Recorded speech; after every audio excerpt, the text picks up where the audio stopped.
शिवसेना पक्ष आणि चिन्हावरती थोड्याच वेळामध्ये सुप्रीम कोर्टात सुनावणी। ठाकरेंच्या शिवसेनेकडून कपिल सिब्बल युक्तिवाद करतील। निवडणूक आयोगाच्या निर्णयावर आणि विधिमंडळामधील संख्याबळावर पक्षाची मालकी ठरवण्याच्या पद्धतीविषयी सिब्बल यांचा आक्षेप आहे। राज्यामधील एसआयआरची प्रक्रिया पूर्ण झाल्यावर स्थानिक स्वराज्य संस्थांच्या निवडणुका होतील। रखडलेल्या स्थानिक स्वराज्य संस्थांच्या निवडणुका पुढील वर्षी होण्याची शक्यता आहे। 20 जिल्हा परिषदा आणि 291 पंचायत समितीच्या निवडणुका डिसेंबर किंवा पुढच्या वर्षी होण्याची शक्यता आहे।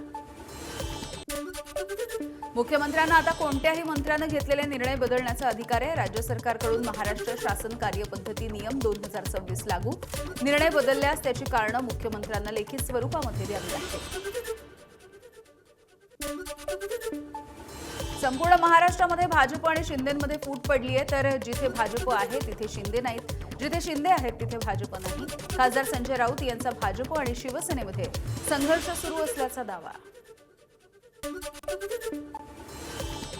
मालिका आहे अपमानाची। ठाणे जिल्ह्यामध्ये नव्हे तर संपूर्ण महाराष्ट्रामध्ये भाजपा आणि मिंदे गटामध्ये फूट स्पष्ट दिसते।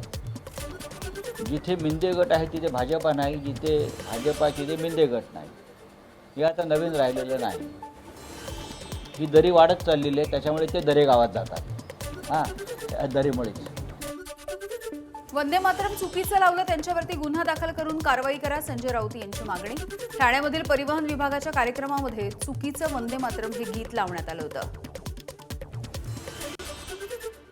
आदर्श कायद्याचं पालन करणारं सरकार म्हणून देवेंद्र फडणवीस यांनी आणि ठाण्याच्या पोलीस आयुक्तांनी वंदे मातरमचा जो काल अपमान झाला आपण म्हणताय त्या कार्यक्रमात, ताबडतोब त्या कायद्यानुसार गुन्हा दाखल व्हायला पाहिजे ना। नक्षली नेता अरुण भेलके दिल्लीमधील सीजेपीच्या आंदोलनामध्ये सहभागी झाला होता। यावेळेला त्यानं केंद्र सरकार ऐकत नसेल तर कोट्यवधी लोक रस्त्यावरती उतरून संसद उखडून फेकून देतील असा इशारा दिला। लोकशाही पायदळी तुडवल्या जात असताना या लोकशाहीची भिंत बनून याला वाचवण्यासाठी, ही लोकशाही समर्थित करण्यासाठी इथं देशभरातून तरुण जमलेले आहे। ऑटोवाला मोदीच्या विरोधात बोलत आहे, बिहारवरून आलेला आमचा कामगार मोदीच्या विरोधात बोलत आहे की अच्छे दिन हेच आहे का, यापेक्षा बुरे दिन आम्ही स्वातंत्र्याच्या काळापासून आतापर्यंत अनुभवलेलं नाही आहोत। नक्षलवादी असलेला आणि 8 वर्ष तुरुंगामध्ये असलेला अरुण भेलके सीजेपीच्या आंदोलनामध्ये काय करत होता? जनसंघर्ष समितीचा सवाल।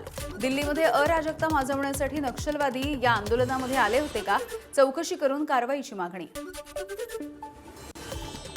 आक्षेपार्ह जे विधान करत असेल ते चुकीचं आहे। याची संपूर्ण जबाबदारी जो कोणी आंदोलन करते आहे त्याचे जे संयोजक असेल त्यांच्यावरच जाईल, कारण त्यांनी अशा लोकांना बोलवलं असेल आणि अशा प्रकारचं विधान करायला लावत असेल आणि याचे परिणाम समजा उद्या पडत असेल तर त्याला सर्वस्वी जबाबदार जे आंदोलन करते तेच राहील। देशाची हुकुमशाहीकडे वाटचाल सुरू असल्यामुळे आंदोलनामध्ये सहभागी आरोपांच्या नंतर अरुण भेलके याची प्रतिक्रिया। हिम्मत करून संसदेबद्दल बोललो, व्हिडिओ व्हायरल झाल्याच्या नंतर अरुण भेलके याचं स्पष्टीकरण। अभिव्यक्ती स्वातंत्र्यावर गदा येत आहे। चांगले चांगले बुद्धिजीवी कलावंत अघोषित आणीबाणी देशात येत आहे, म्हणून नॅरेटिव्ह क्रिएट करत आहे। तर या सर्वांना वाचून असं वाटत होतं की कुठेतरी हे लोकशाही ऐवजी हुकुमशाहीकडे जाते की काय, परत आणीबाणी लागल्या जाते की काय। तर आपण ते कार्यकर्ते आहोत, आपण बोललो पाहिजे, म्हणून आपण हिम्मत करून बोललो तिथे। अरुण भेलके नक्षली आहे याची माहिती नाही, त्यांची चौकशी करून कारवाई करा। सीजेपी प्रमुख अभिजित दिपकेंची माहिती। आम्ही संविधानाच्या विचारावरती चालणारी माणसं असल्याचंही दिपकेंनी स्पष्ट केलं। आम्हाला त्याची काही माहिती नाही। आमच्या स्टेजवर असं कोणीच नव्हतं। स्टेजवर अच्छा बरं। त्याचा एक व्हिडिओ समाज माध्यमांवर व्हायरल होतोय की तू संसद तोडून टाकू असं म्हणतोय आणि याची चौकशी करण्याची मागणी केली त्यांनी। नाही, चौकशी करा, कारवाई करा। आमची तर ती अजिबात भाषा नाही आहे। आम्ही तर संविधानावर चालणारे संविधानाच्या रस्त्यावर चालणारे लोक आहे आम्ही। तर जे कोणी असं बोलते ते चुकीचं बोलते आणि त्यांच्यावर कारवाई करा, आम्ही त्यांचं पुढे समर्थन करणार नाही। आरपीआय मध्ये या, तुम्हाला राष्ट्रीय अध्यक्ष करू। केंद्रीय मंत्री रामदास आठवलेंची अभिजित दिपके यांना खुली ऑफर। त्यांचे धन्यवाद, पण राजकीय पक्षामध्ये जाणार नाही, अभिजित दिपकेंनी केलं स्पष्ट। रामदास आठवलेंनी तुम्हाला ऑफर दिलेली आहे, कॉकरोच जनता पार्टी चालवण्यापेक्षा आरपीआय मध्ये या, तुम्हाला राष्ट्रीय अध्यक्ष करू युवाचं म्हणतात। खूप खूप धन्यवाद त्यांचं, पण आम्ही कॉकरोच जनता पार्टीमध्ये चांगले आम्ही इथेच राहू. मनोज जरांगे पाटील यांचा मराठवाडा दौरा रद्द झाला. 29 तारखेला उपोषणातला बसण्याच्या आधी ते मराठवाडा आणि विदर्भाचा दौरा करणार होते. मात्र तब्येत खराब असल्यामुळे त्यांचा हा दौरा रद्द झाला आहे. आझाद मैदानावरच्या आंदोलनासाठी जरांगे पाटील यांनी परवानगी मागितली आहे. 29 ऑगस्टपासून मनोज जरांगे मुंबईमध्ये आंदोलन करण्याची तयारी करतायत. बेस्ट कामगारांच्या मागण्यांसाठी बेस्ट वर्कर्स युनियनचं बेमुदत उपोषण. मुंबई महानगरपालिकेच्या अर्थसंकल्पामध्ये बेस्ट उपक्रमासाठी आर्थिक तरतूद करणं यासह विविध मागण्यांसाठी युनियनचे सरचिटणीस शशांक राव यांचं उपोषण. रायगडच्या पालकमंत्रीपदी भरत गोगावले यांची नियुक्ती. सोलापूरमध्ये कार्यकर्त्यांचा जल्लोष, फटाके फोडून आनंद व्यक्त. यापूर्वी समर्थकांनी मुख्यमंत्र्यांना रक्तानं पत्र लिहून गोगावलेंना पालकमंत्रीपद द्या अशी मागणी केली होती. अयोध्येमधल्या दान चोरीच्या प्रकरणी चंपत राय, अनिल मिश्रा यांना क्लीन चिट मिळण्याची शक्यता आहे. एसआयटीनं दिलेल्या अंतिम अहवालावरून या संदर्भात निर्दोषत्वाचे संकेत मिळत आहेत. एसआयटीच्या प्राथमिक अहवालामध्ये देखील चंपत राय यांचं नाव नव्हतं. राज्यावरती आधीच 9 लाख कोटींपेक्षा जास्त कर्ज आहे. मग 1.10 लाख कोटी खर्च करून शक्तीपीठ महामार्ग प्रकल्प कशासाठी करताय? खासदार सुप्रिया सुळेंचा सवाल. तर सध्या रस्ते दुरुस्ती ही जनतेची खरी मागणी आहे. सुप्रिया सुळेंची पोस्ट. मुख्यमंत्र्यांना नाशिकमध्ये जाण्याची इच्छा झाली म्हणजे प्रभू रामाची कृपा. संजय राऊतांची प्रतिक्रिया. तर गाड्यांचा ताफा न घेता 2 गाड्या घेऊन जावं आणि रस्त्याच्या नावानं आपण काय विकास केला ते बघावं. संजय राऊतांची टीका. त्यांनी खरोखर रस्ते बघावेत. मखमलाबाद रोडला जाऊन यावं, ताफा घेऊन जाऊ नये, 2च गाड्या घेऊन जावं. महापौरांना घेऊन जावं आणि आयुक्तांना घेऊन जावं. मखमलाबाद रोडला, त्र्यंबक रोडला जावं आणि या महाराष्ट्रामध्ये आपण काय विकास केला आहे हे स्वतःच्या ह्याच देही ह्याची डोळा पाहावं. पुण्यामधल्या बालेवाडी म्हाळुंगे इथल्या रस्त्यावरच्या खड्ड्यानं 11 वर्षांच्या मुलाचा बळी घेतलाय.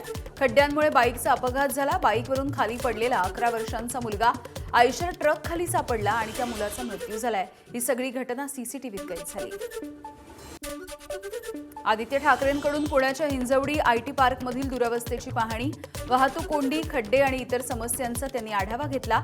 उद्योगमंत्र्यांच्या बैठकीनंतर आदित्य ठाकरे यांचा चाकणच्या नंतर हिंजवडीचा दौरा. कोल्हापूरमधल्या हंसनाळवाडी इथल्या जिल्हा परिषद शाळेकडे जाणाऱ्या रस्त्याची अवस्था अत्यंत बिकट झाली आहे. पावसामुळे शाळेकडे जाणारा रस्ता हा चिखलमय झाला आणि विद्यार्थ्यांना मोठ्या अडचणींचा सामना करावा लागतोय. शाळेमध्ये विद्यार्थी संख्या सध्या 11 आहे. शिक्षक 2 आहेत. पावसाळ्या दिवसामध्ये रस्त्याची अवस्था फार बिकट असते. मुलांना येण्या जाण्याचा त्रास होतो. शाळेच्या दृष्टीनं, मुलांच्या दृष्टीनं रस्ता होणे गरजेचं आहे. रायगडच्या खालापूर तालुक्यामधल्या तुकसई गावाजवळ पुलाची अत्यंत बिकट अवस्था. प्रवाशांचा जीवघेणा प्रवास. अनेक गावासह वाड्या वस्त्यांना जोडण्यासाठी हा पूल महत्त्वाचा आहे. रायगड, इंदापूर, वाढवण या रस्त्याची चाळण झाली आहे. गावकऱ्यांची खड्ड्यामधून कसरत. तरुणाच्या व्हिडिओची सर्वत्र चर्चा होती आहे. विद्यार्थ्यांनी देखील रिपोर्टिंग करून या रस्त्याची परिस्थिती दाखवली.